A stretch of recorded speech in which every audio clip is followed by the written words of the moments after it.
Hello friends, मैं मुस्तकीम Ali sir. आज हम लोग अपने उसी सेगमेंट को आगे बढ़ाएंगे जो हमने कल सीखने का काम किया था। और कल हमने क्या सीखने का काम किया था, फटाफट से आपको रिमाइंड करा दें। कल हमने सीखने का काम किया था फ्रैक्शनल यूनिट। क्या मेरे भाई, जिसको हम लोग बोलते हैं फ्रैक्शनल यूनिट। मेरे बच्चे इसको बहुत गौर से समझना, बहुत प्यार भरा ये शब्द है, ठीक है। और इसी चीज को बहुत ही खूबसूरती से हम लोग आगे बढ़ाएंगे और एक नए अंदाज में इसको सीखने का काम करेंगे आपके साथ और आप हमारे साथ, ठीक है।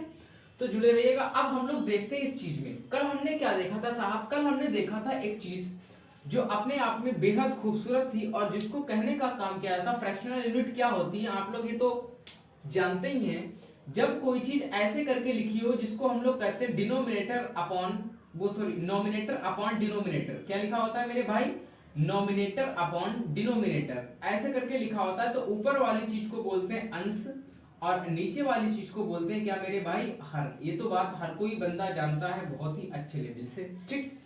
कल हमने ये बात सीखी थी, जब आपका ऊपर वाला जो नोमिनेटर है अगर वो 1 है, कितना है 1 है, तो उसका जो डिनोमिनेटर का पार्ट रहता है, जो डिनोमिनेटर का पार्ट रहता है उसको प्लूरल करने की जरूरत नहीं होती है। और वो प्लूरल अगर किया जाएगा तो गलत माना जाता है।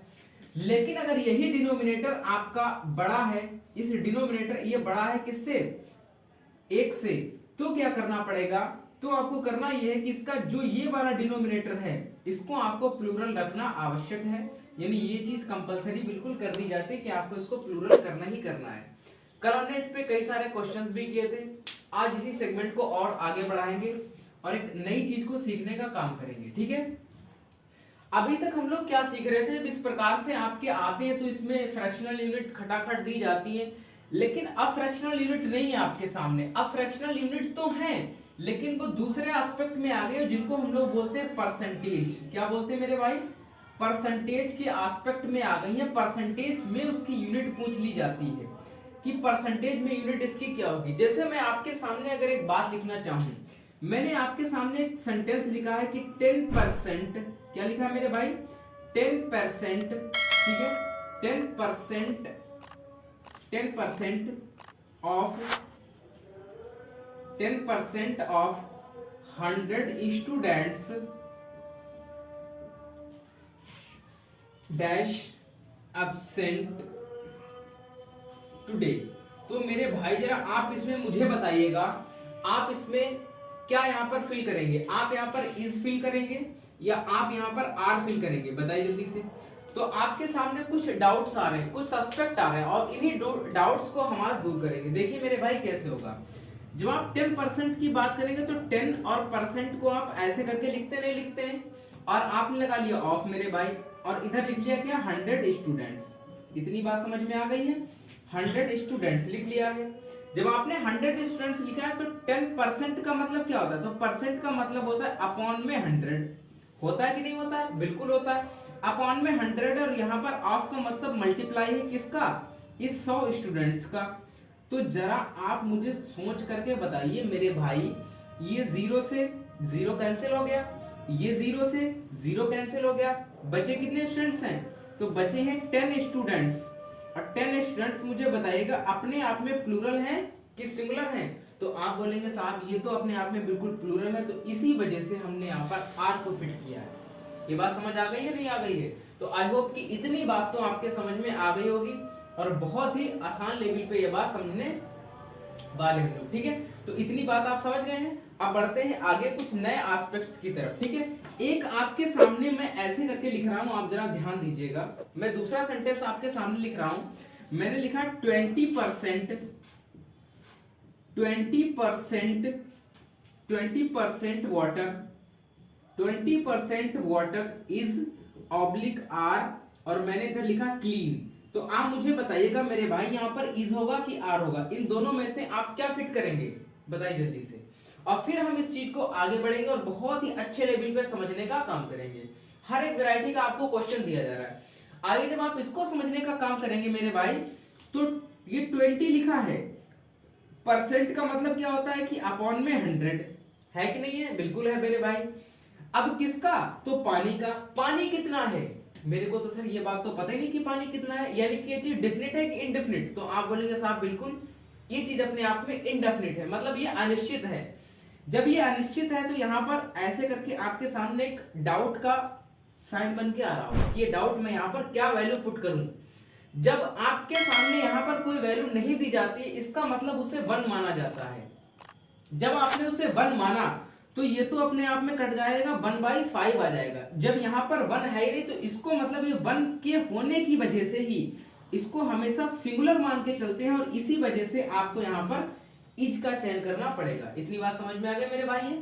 अब आइए आगे बढ़ते हैं, थोड़ा एक दूसरा आपके सामने सवाल ला रहे हैं, उसको समझने का काम करें, ठीक है।